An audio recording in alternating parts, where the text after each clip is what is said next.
আসসালামু আলাইকুম। আমি একটা ভিডিও কয়েকটা ছাড়লাম। তো আমি ভিডিও ছেড়েছিলাম অবশ্য বিয়ে করারই জন্য। তো আজ পর্যন্ত কেউ আমাকে একটা ফোন দিল না।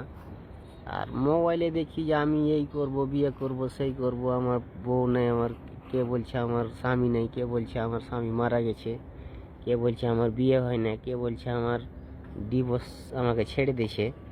তো তাদের জন্য আমি বলছি, যদি সত্যি বিয়ে করার জন্য আপনারা যদি সত্যি মানুষ মুসলমানের পেটে যদি জন্ম লিয়া থাকেন, তাহলে এ নাম্বারে ফোন করিয়েন। যদি বিয়ে করার জন্য যে হ্যাঁ আমি বিয়ে করব যে কোনো মহিলা, তাহলে আপনি এই নাম্বারে ফোন করিয়েন। আপনি এ নাম্বারে ফোন করে যোগাযোগ করিয়েন, আমি বিয়ে করার জন্য প্রস্তুত আছি। কিন্তু সত্যি যদি বিয়ে করার ইচ্ছা, এটা ব্যবসা করলে ব্যবসা করা হবে, কিন্তু এটা আমার ব্যবসা নয়। আমি আসলেই কিন্তু ভিডিও ছেড়েছি বিয়ে করার জন্য, কিন্তু এ পর্যন্ত আমাকে কেউ ফোন দিল না। মানুষ মিথ্যা কথা কহে কিভাবে, আমি এটাই চিন্তা করে উপায় না।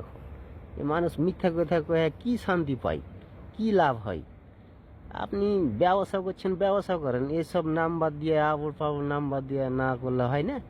এভাবে ব্যবসা করছেন আপনারা। তো আমি সত্যি এটা আমার কোনো নাই। আপনি দেখেন, যদি বিশ্বাস হয় নাম্বারে একটা ফোন দিয়ে দেখেন, দিয়ে তখন জানেন আপনি। এটাই হলো আপনাদের কাছে আমার অনুরোধ। যারা বিয়ে করবেন সত্যি, যারা সত্যি বিয়ে করবেন, তারা এই নাম্বারে যোগাযোগ করেন, হলে আমি বিয়ে করার জন্য প্রস্তুত আছি।